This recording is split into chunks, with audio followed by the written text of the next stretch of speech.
Welcome to Framework Fortune and welcome back Framework Fortune community. It's time for another one of Ben's stock reviews, and in this one I'm just going over a list of stocks because good friend of the community Lauren has sent us a list of military stocks because she has some background in these type of investments. So we're going to check these out.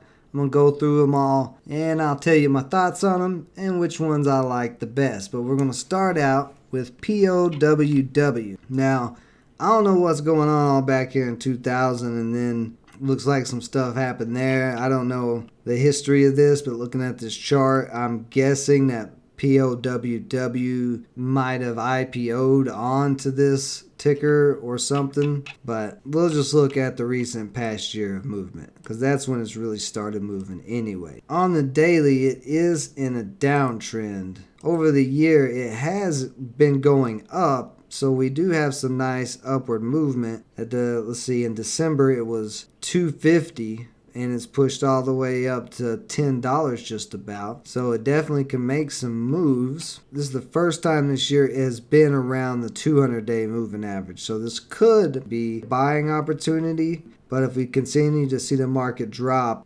these might not be buying opportunities. I definitely would like this better in this $4 range, or maybe even in the $3 range if it could get back down that low with a market crash. However, the RSI is pretty low right now. Let's check into the statistics and see what we got. So we have a total of 180 million assets and only 20 million in liabilities, making an 11% debt to asset ratio. I like that. You can see in 2019 and 18 they were just slowly growing but really having an explosion, it looks like, in 2020. Pop over to the income statement, see what's been going on. Yeah, 2018 they were negative in gross profit, and 2020 they ended up positive, a 284% increase, and so far this year looks like they are beating that by quite a bit. And you can see that revenue is almost up to 100 million, so this company is definitely making some money. I like what I'm seeing there. So let's check the cash flow.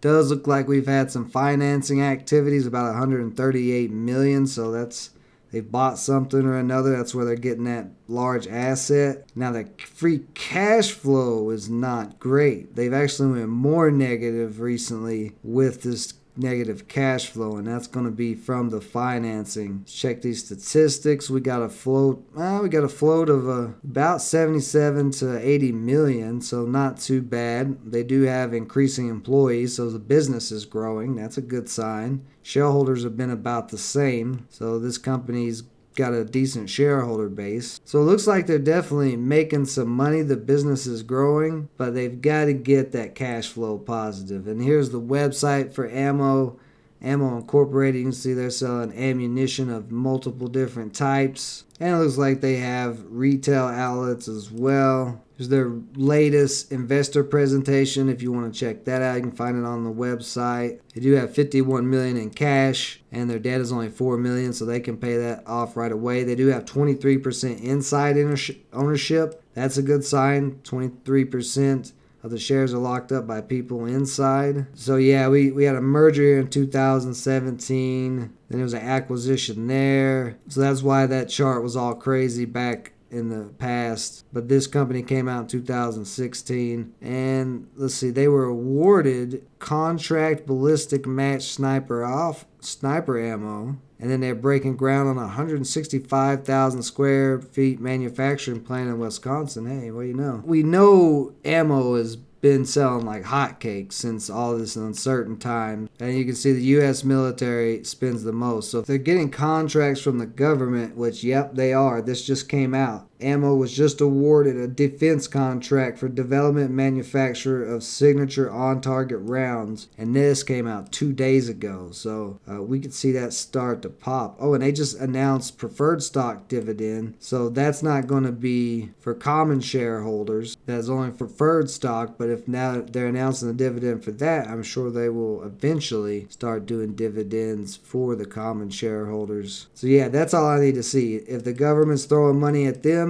we could see this definitely come up, especially for the price it is, $6. $6 actually may be pretty cheap for this. If they can break that downtrend, which it might. I might even look at this for a possible swing trade next week. I like POWW here lately. I like what they've got going on. So definitely one to keep on watch. Next we got MRCY Systems. I don't like what I'm seeing on this chart, but if we scroll back, we can see there is an uptrend over the long term since 2014. It's currently testing that uptrend. So if it could bounce there, this could be a good buying opportunity if this is a solid company, if the market doesn't crash it. So if the market crashes, we could see it maybe down to 25, 27.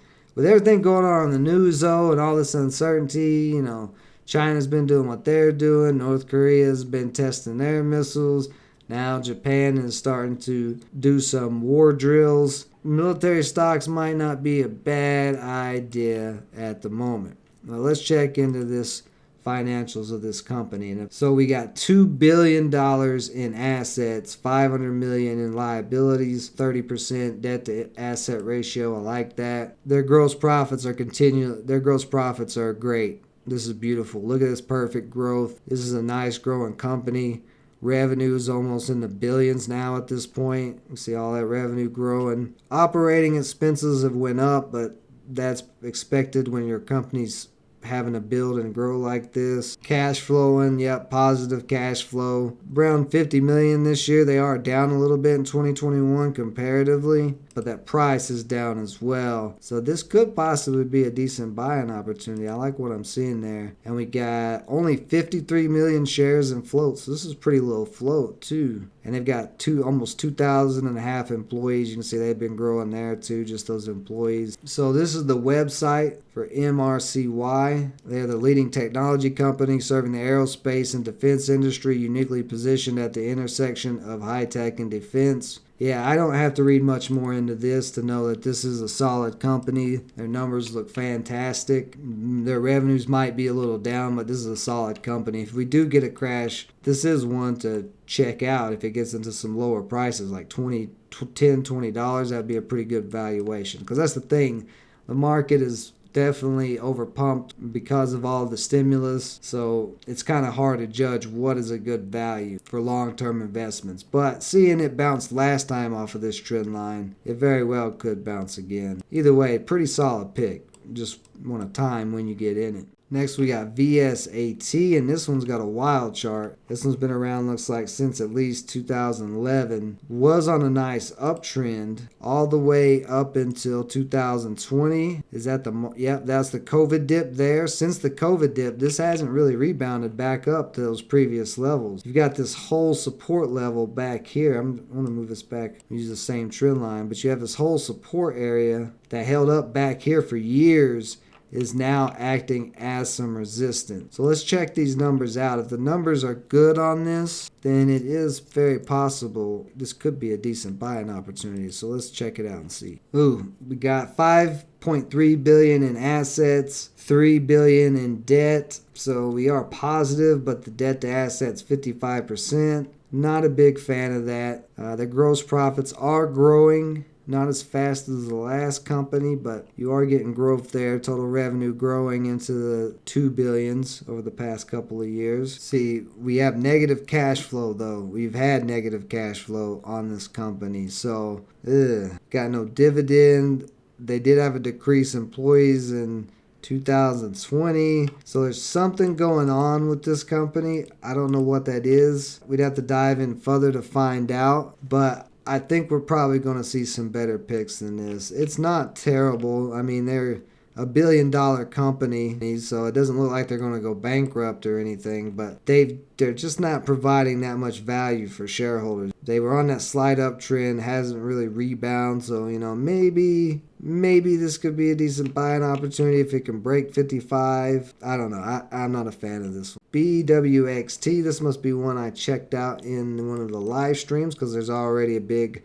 wedge pattern we got here, and this company does pay a dividend of about 21 cents. It looks like quarterly. Is at the bottom of this triangle, so a bounce off of here, we could see it push back up to that $70 area. This must be pretty low float too, because this is some pretty nice move. If you look way back on the chart, this company, since it came out 2012 or maybe past, they had a big explosion. 2000 to 2015 all the way through. It did take a big hit in COVID, but it took a big hit too back here as well, and then recently just took a big hit, but continues to bounce up and build these higher lows. So it's starting to get squeezed. Let's check into BXWT's financials. Total assets $2.3 billion, total liabilities $1.7. So we got 73 debt to asset. I'm not a fan of that. It looks like their profit is increasing and their revenues are increasing. But so far, they're not doing so hot this year. See, it's cash flow. Now, in 2019, we had positive cash flow, and we had it all the way back through 2015. Now, in 2020, we got a negative 60 million cash flow, and it looks like it's going to be even higher. Let's see. So here's the BXTW website. Let's look a little bit into the news here, see if there's anything interesting going on. September 16th, BXWT Medical and Bayer entered into agreement, so they're doing some type of medicines, it seems like. Yeah, it's got a medical subsidiary, so that's interesting. If this is not just a military stock, this is also a tech stock and a health stock. Let's see, they got awarded a contract to supply heat exchangers for Bruce Power. We've got another press release on the medical, so their medical side of things is growing. That's something to check out. April 20th this year, they announced $2.2 billion in contracts for naval nuclear reactor components and fuel. So they got their hand in a little bit of everything. And then they got $1 million extension for environmental management work, awarded additional nuclear thermal propulsion work for NASA, and then in March, $28 million contract for continued mobile micro reactor design. With their subsidiary into the medical field, and they're working with NASA, billion-dollar contracts with governments and other things for nuclear.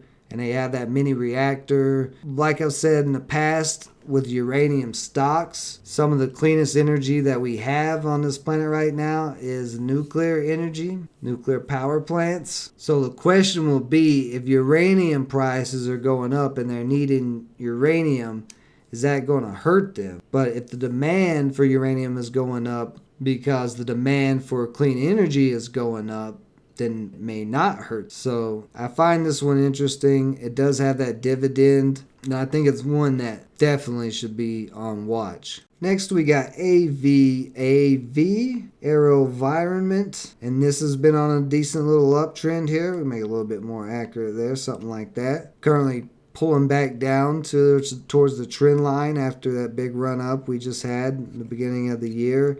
No dividends on this, but it did just make higher highs, and we're building higher lows. So I like the momentum. That could keep up. It already looks like we're slowing down at this 84 area with the sell-off. We could start seeing some buying come in this week. So let's check these financials out. Like the chart. The chart looks nice. See, we got $978 million in assets, $360 million in liabilities. So the debt to assets is $37 million. It's not terrible. See, gross profits increasing. Very nice. We may be a little bit down this year, but overall increasing. Total revenue overall increasing. You can see here the revenue to net income, all that's increasing. I like that. So the cash flow, we had a nice positive cash flow there in 2020, $75 million, a 440% change. So we are down a little bit so far this year, but $31 million is still double what it was in 2019. And this is only 20 million shares in float. This is stupid low float. You can see the employees are growing, so the business is growing. Yeah, I like this one. Definitely keep AVAV on watch. If they continue to grow, they may start paying out dividends, but let's pull their website up real quick. So they've been around 50 years, it looks like. What are we doing? So we have unmanned aircraft solutions, small UAS, network connectivity, tactical missile systems, unmanned ground vehicles, high-altitude pseudo-satellites, commercial solutions, the Quantix Mapper Vapor Helicopter UAS. So the Pentagon just got one of their Evo hybrid unmanned ground vehicles. So that's a hybrid vehicle. They got a hybrid vehicle. That must mean they're going to try to go to electric unmanned vehicles. That's pretty interesting. And these vehicles can do explosive ordnance disposal, hazardous material handling, chemical, biological, radiological, and nuclear threat assessment. Yeah, I don't need to see much more. I like that one. I'd like to see it come down to 75. Been on a nice trend line. Even with the sell-off we still got a nice trend line, so it could be starting to get to some undervalued prices. RTX, we do have a consistent dividend there. This is Raytheon Technologies. They've had some stuff around their name. Let's check this company out, their statistics, before I look at their chart pattern. Overview, we got $162 billion in assets, $88 billion in liabilities, debt to assets 50%. But I mean, if you're making $162 billion, then a little bit of debt's not that big a deal. Yeah, so gross profit in 2020, $9 billion. They're almost up to $10 billion here in 2021, but their revenues have been decreasing. Interesting. There's a pattern I'm seeing, but I'm going to wait till I see it a couple more times before I call that pattern out, and just to make sure I'm not crazy. So there's a balance sheet. So let's see. They've got positive cash flow, of course. 2020 was a little low, $1.8 billion. It looks like we're moving towards $3 billion now. Got up to a high of $7 billion there in 2019, so this thing can get some big revenue explosions. Well, it looks like they just did a stock split or an offering because they had around 800 million shares. Now in 2020, they've got 1.5 billion. Yeah, 180,000 employees. This is just a huge company that's making tons of money. So let's check. What are they paying for this dividend? Let's see. So they're paying about 51-cent dividend. It's been pushing up, trying to push for 90. If it could re-break that 90 area, and you see it's overall uptrending, so that's not a bad one. I mean, it's just making so much money. What are you going to do? LDOS. See, this has been on a very nice uptrend. Something right like that. Since about 2016, they pay out a dividend. The most recent one was for 36 cents. So not getting a lot of dividend, but you're also getting a very explosive growth stock, it seems to be. So we got 12 billion assets, 8 billion in liabilities, 70% debt to assets. I don't like that, but we're in the billions again, so that type of debt's not that big a deal to these companies. Gross profit been increasing. They're actually increased this year so far. Looks like they're going to hit over 2 billion and about 13, maybe even 14 billion in revenue. You see this nice growth since 2014 up here on the chart. Cash flow getting fatter and fatter, 1.1 billion in 2020. Looking a little down this year in 2021. This is what LDOS Holdings is. So they're into, so the markets they are in, they have a lot going on. Air traffic management, ANSP professional service, security detection and automation, intelligent approach, see defense. They've got sensors alerting fighters to what's over the next hill.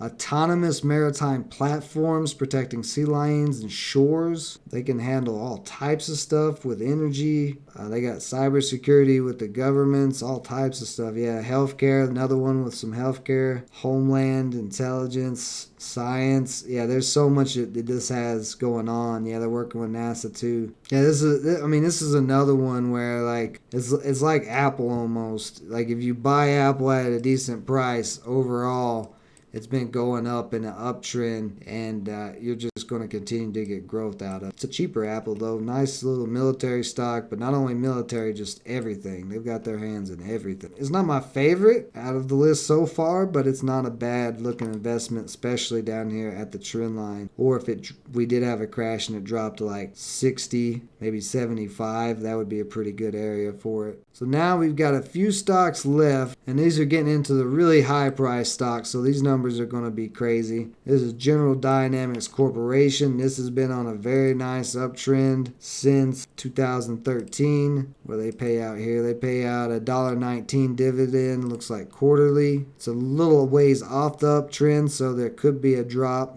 back down, which would be a pretty significant drop from 200 to 140. If the market crashes, you have some strong resistance right here at 200. Yeah, 200 is what's holding it up. If this could break back over 200, it definitely could push up and possibly push for new highs. And it looks like what it's trying to do. It'll depend on the stock market if this can continue to push or not. But it's quite a bit of space between the price right now and the uptrend plus the 200. The 200 is down at 180. So we got 50 billion in assets, 35 billion in liabilities. Debt to assets 70%. Yeah, look at this. Total revenues huge. Net income's huge. Are we growing though?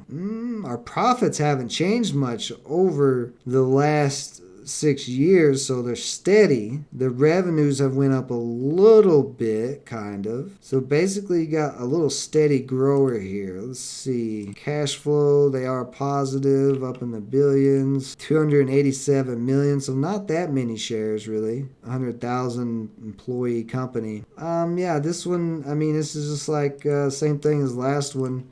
Kind of like an Apple type play where it's just going to continue to grow because they just have so much money at this point. You know, unless there becomes no need for a military or something, which we all know will never happen with this government.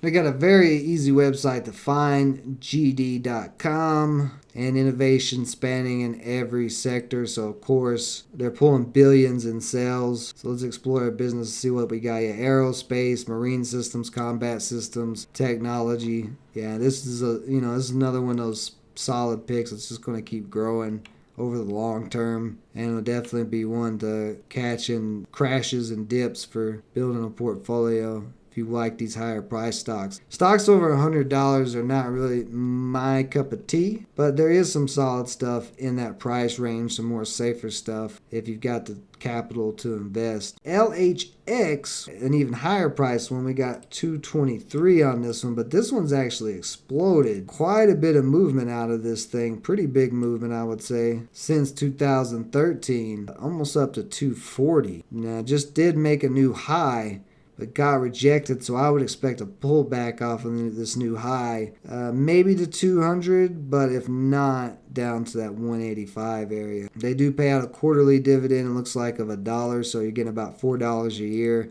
per share that you hold of this. None of these are high dividend yields, but the growth you're getting is why. When you've got something that can run, $60, $70 over a year, that's a pretty fast growing stock for this price of stock. So let's take a look at their financials. 36 billion, almost 37 billion, only 16 in liabilities. So we got 43% debt to asset. Actually went up a little bit, and assets went down a little bit, but still looking pretty good since 2019. Yeah, you see there it's a 1.83% dividend yield, not much. Gross profits have almost doubled in the past 5 years, from 2 billion to the 5 billions. Total revenue, really turning up the revenue in the last 3 years, up to 18 billion. And we do have positive cash flow. Looks like we're going to have even more of a positive cash flow this year. So yeah, I don't mind this one at all. Even though it's a higher price stock, I do like it.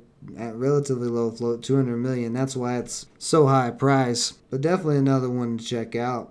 Now here we have Lockheed Martin Corp. And this one, wow, okay. This one in 2013 was down to 83. So this is the type of moves that we could possibly see. Cheaper ones like POW and MRCY and some of these other ones, even maybe the $100 to $200 ones. Once they start looking like this company, and this thing has just exploded over the past 10 years. It's been all the way up to a high of 440 before the COVID dip. Now it's dipped down to 350. There's some support in that area, and the trend line's right below that, so we could see another bounce here if we see some type of war or something where military could be getting active again and companies could be buying for them. But let's go look at these financials. I bet they're insane. Yeah, 50 billion in assets, 44 billion in liabilities. That's a little close to the assets, 88 billion. You are getting about a 3% dividend yield on this one. Revenues in the 9 billion, so the revenues have been increasing year over year.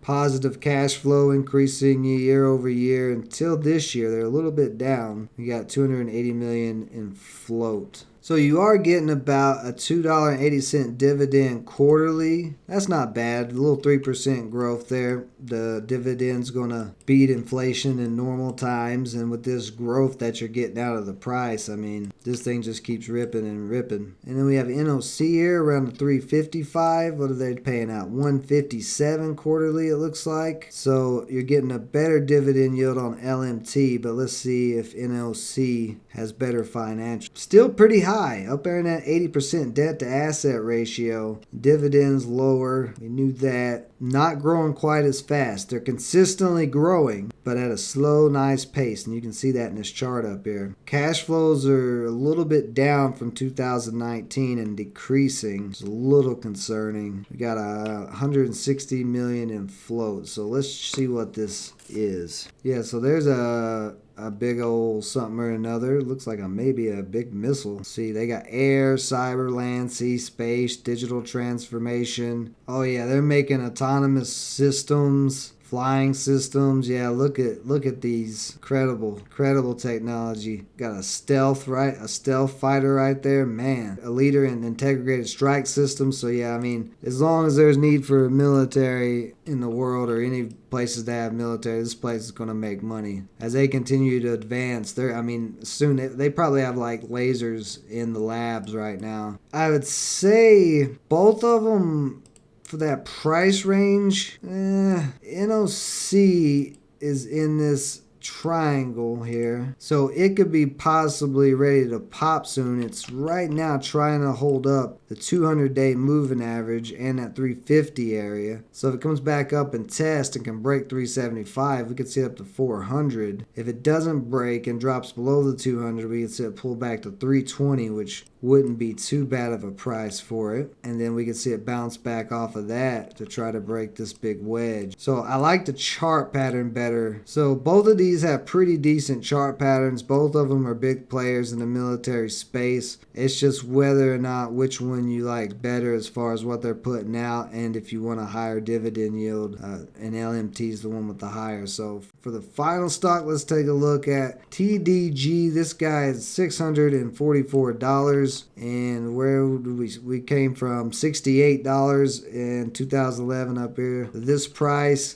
they have paid out some dividends, but it's not something they consistently do. So, wow. Debt to assets, 121%. I do not like that at all. Their liabilities continue to go up, and their assets are not increasing as fast as their debts increase. That's not something you want to see. Profits haven't grown that much, just a little. I mean, they're still growing. The revenue's still growing, but it's very close, very tight on the numbers. And of course, once you get into the billions like this, your revenues are going to be a little slower because it's a lot of money that you're dealing with. Yeah, look at this balance sheet. I do not like this balance sheet. Check the cash flow. Now they are cash flowing. Their free cash flow is continuing to go up, except for maybe here in 2021, it may be down for the year. We got 50 million shares in float, so this is a low float, super high price stock. I just really don't like how much debt they're in right now. I mean, that is a high amount of debt. Let's check it out. It's recently pushed up here to new highs of around 680 something. So it's trying to test that $700. But to me, the amount of money you got to put in this stock for an investment, it doesn't give a dividend. I like NOC or LMT better. You got more growth opportunity and you have dividends in that. And then you can literally buy 2 shares of NOC almost for the same price as TDG. So just from a value standpoint, those two are better. LHX is probably my top pick out of these higher priced ones. The stock's over $100. And then I would say POWW has a lot of potential, and it being $6.30 is so cheap. They are a newer company, but it's hard to beat that price. It is a little more riskier, but I would say, AVAX, I like that one the way it looked. BWXT, if you want a cheaper one with a dividend, that's a possibility too. But all of these, besides the one or two that I just did not like that very high priced one with the high debt, or the one that hasn't really done much upward movement, most of these are pretty solid investments, as many of them are doing very well and ran very well. So I'd have to do a whole lot more research to actually rank these in a certain order. That would take me a lot of time because companies have their little grimy fingers in all types of different things, making profits and money. So do your own due diligence, of course, and let me know which of these stocks you like down in the comments. Lauren, I appreciate the suggestion. I've not really been big into military stocks, but there's definitely some potential here. And the thing that I was saying middle of the video, that there was a trend that I was noticing. A portion of these stocks were not looking as high in revenue this year as they have in the last few previous years. Now, of course, we pulled out of Afghanistan and all that, but there is all of this stuff going on around the world where everybody's kind of getting their militaries together. So we've seen things out of the military complex before in the past where they start something just to make some money for shareholders. So knowing that, I would say it's pretty easy to suspect they will continue down that route. If you have any stocks you want me to review, leave them down in the comments. Appreciate everybody joining me as always. Stay safe out there. Until next time.